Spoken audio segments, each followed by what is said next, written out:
क्या आपने ऐसा सोचा है कि हम लोग नदी में भी खेती कर सकते हैं? और हमारे गांव में जब बाढ़ आ जाती है तो हमारा फसल बर्बाद हो जाता है। क्या आपने ऐसा सोचा है कि उस बाढ़ के पानी में भी हम लोग खेती कर सकते हैं और रेगिस्तान जैसे जगहों पे भी हम लोग आसानी से खेती कर सकते हैं?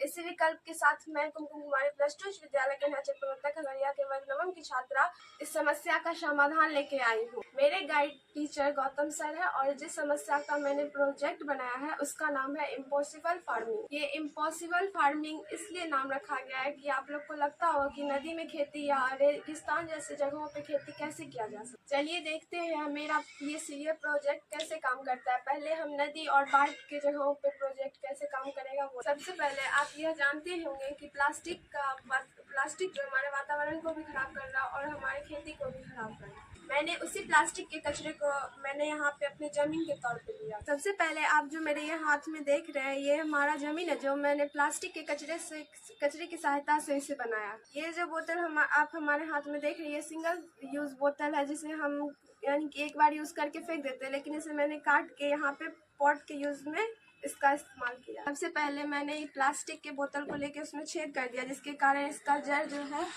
ये जड़ नीचे निकल गया है और जैसे बारिश के समय में मिट्टी के मिनरल्स आ जाते हैं जिससे ये जड़ पानी के पोषक तत्वों को अवशोषित कर लेता है। जैसे कि आप लोग यहाँ देख सकते हैं ये एक तरह से बाढ़ का पानी है और मैंने जब इसको इस पे डाला तो ये प्लास्टिक का बने होने के कारण ये ऊपर तैरने लगेगा और इसमें जो जड़ है ये पानी से पोषक तत्व प्राप्त करेगा और इससे हम उत्पादन करेंगे।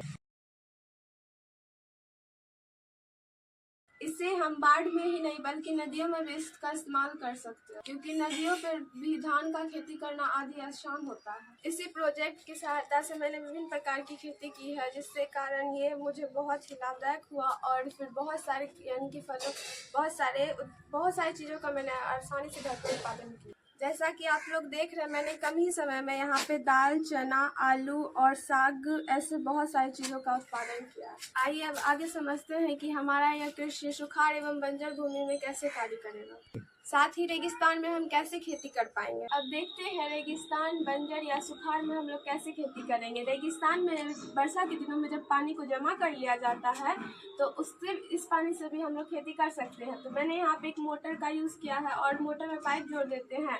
तो मैंने यहाँ पे एक बार स्विच ऑन करके पाइप द्वारा इसमें पानी ले आया जिसके कारण ये जो पॉट है हमारा, पॉट में जो जड़ है पानी इसमें डाला गया, पॉट में जो जड़ है ये पानी नीचे इसके अंदर से पॉट में बोलते रहिए पॉट से जड़ निकला हुआ है और जब हम पानी इसमें डालेंगे तो इसके अंदर से प्रवाहित होके फिर यहाँ पे आ जाएगा और फिर जो हमारा जड़ है वो पानी से पोषक तत्व ग्रहण कर लेगा जिसके कारण ना ही हमें यानी कि पानी को बार बार देना पड़ेगा और फिर जाके और पानी को भी बार बार घूमते रहेगा जिसके कारण पानी में ना ही तो बैक्टीरिया उत्पन्न होगी और ना ही मच्छर। अब देखते हैं ये हमारा प्रोजेक्ट कैसे कार्य करता है।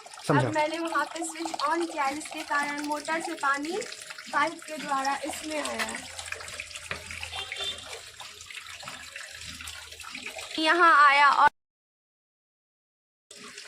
फिर आप लोग देख रहे हैं कि पानी इसमें जा रहा और ये जो कैसे ये पानी बह रही है और फिर ये जड़ जो है पानी के कांटेक्ट में रहेगा जिसके कारण ये जड़ पानी द्वारा पोषक तत्व ग्रहण कर लेगी और फिर जाके बहुत ही अच्छी मात्रा में उत्पादन भी होगा। इससे हम रेगिस्तान में, बंजर भूमि में और सुखाड़ में आसानी से खेती कर सकते हैं और हमारा वही पानी वापस होता है। इसमें पानी का ज़्यादा इस्तेमाल भी नहीं होता है, ये इसमें पानी का साइकिल बना हुआ है। इस साइकिल को हम दिन में एक बार यूज कर सकते हैं जिसके कारण बिजली का भी कम ही उपयोग हो सकता है इसमें। तो आपने देखा कि मेरा ये प्रोजेक्ट किस प्रकार से ये नदी में बाढ़ में काम करने के लिए ये तत्पर है और फिर ये प्रोजेक्ट रेगिस्तान, बंजर एवं सुखाड़ भूमि में कार्य करने के लिए भी अच्छे से तैयार है। इसे इम्पॉसिबल फार्मिंग के साथ मैं कुमकुम कुमारी भाग ले रही हूँ।